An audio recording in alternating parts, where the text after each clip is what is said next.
Because we live in hell, and this is our new reality, here's Health and Human Services Secretary RFK Jr., who you may know from loading a dead bear carcass into his truck or helping incite a measles outbreak on American Samoa, taking his opportunity to speak at today's cabinet meeting by discussing uncircumcised penises and Tylenol use and its relationship with autism. And I wish I was kidding. Yeah, there's also there's many other confirmation studies. There's 2 studies that show children who are circumcised early have double the rate of autism. It's highly likely because they're given Tylenol. So, none of this is just positive, but all of it is stuff that we should be paying attention to. Yeah. So, there you have it. RFK Jr. has decided, apropos of nothing, that if his medically non-existent link between Tylenol and autism wasn't bad enough, you might as well throw circumcision into the mix because once we've descended this far, what's just a little bit further? And arguably worse than RFK spewing out a steady stream of medical misinformation is this. But, there's a tremendous amount of proof or evidence, I would say, as a non-doctor, but I've studied this a long time. Ah, yes. Thank God RFK got the stamp of approval from Donald Trump, who has apparently studied this for a long time. Yes, after those long days of farting out incoherent tweets and demanding retribution against his political enemies, he heads up to the residence in the White House to check out studies on the existence of causal relationships between autism, circumcision, and acetaminophen, which famously Trump is intimately familiar with. Effective immediately, the FDA will be notifying physicians that the use of acetaminophen, is that okay? Which is basically commonly known as Tylenol, during pregnancy can be associated with a very increased risk of autism. Now, that's a guy who I want dictating the nation's health policy, even if he can't exactly dictate the generic name of the most basic drug in America. And look, while it may seem obvious to some that you probably don't want to take medical advice from a guy who legitimately does not know how to spell the word honor, the reality is that for many people out there, they will hear him spout this bullshit and believe him. The Kaiser Family Foundation polled the issue of Tylenol causing autism, which Trump has been pushing along with RFK Jr. after this latest foray into medical misinformation, and found that 35% of all Americans believe them that Tylenol causing autism was probably or definitely true, including 40% of all parents in America. The same poll showed that most Republicans believe it too. But it's worth repeating here, Donald Trump is not a doctor. Trump doesn't know what he is talking about. He regurgitates information from whoever he spoke with most recently. He is no more informed than Joe Rogan scrolling Wikipedia on his podcast.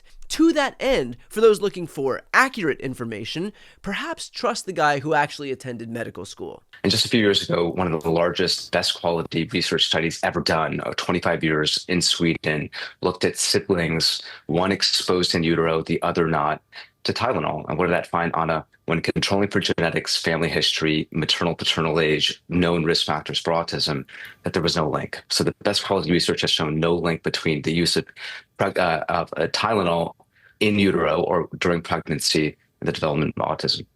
President Trump actually seemed to acknowledge this weekend that today's announcement could be wrong. Take a listen. I don't want to wait any longer. We don't need anything more.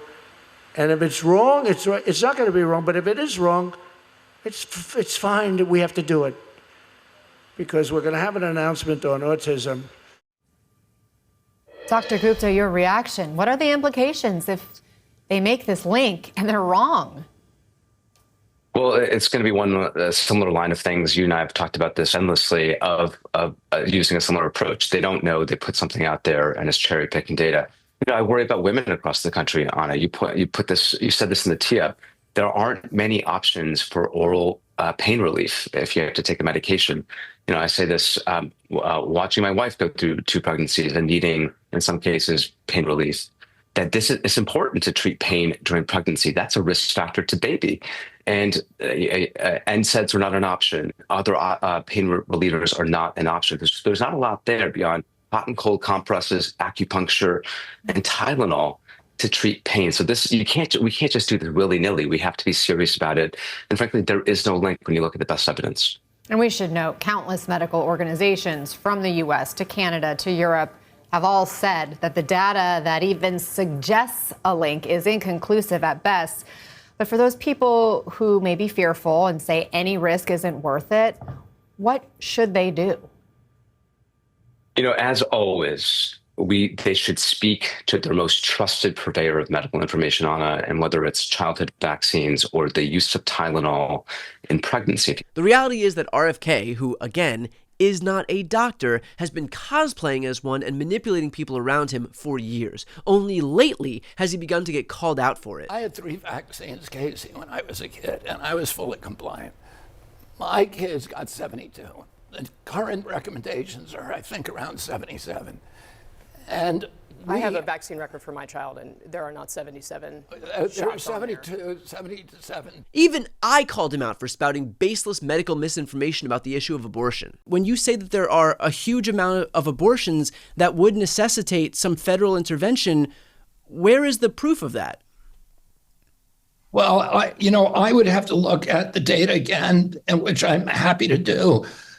But the data that we were shown was that there were a large number of abortions that were elective in the end, at the end of pregnancy. So if there are any abortions at that point, it's wrong. It's a viable child at 9 months, and let's say 9 months and 1 day. Should you be able to abort? I mean, do you think you should be able to abort a perfectly healthy child at 9 months? But there's no evidence that women are doing that. That's the whole basis for what I'm asking. When you impose federal interventions against women who the data show are dealing with fetal anomalies, health risks to the mother, then I shouldn't be litigating that. No government bureaucrat should be litigating that. That's a decision between a woman and her doctor, because these issues are highly personal. But while I and some other folks in the media have pushed back against RFK, clearly he found a captive audience in Trump. And unfortunately, it is Americans who hear these baseless directives who are going to pay the price. So my only plea to Americans out there, regardless of party, regardless of voting history, regardless of political affiliation, is that when it comes to your health, trust the people who know what they're talking about, and not the crackpots who spent today talking about circumcised penises and autism.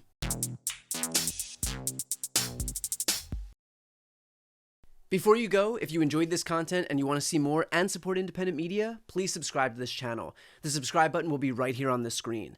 But second, the reality is that we are now in a political environment where this administration can lean on any of the social media platforms to suppress certain voices if they don't like critical coverage.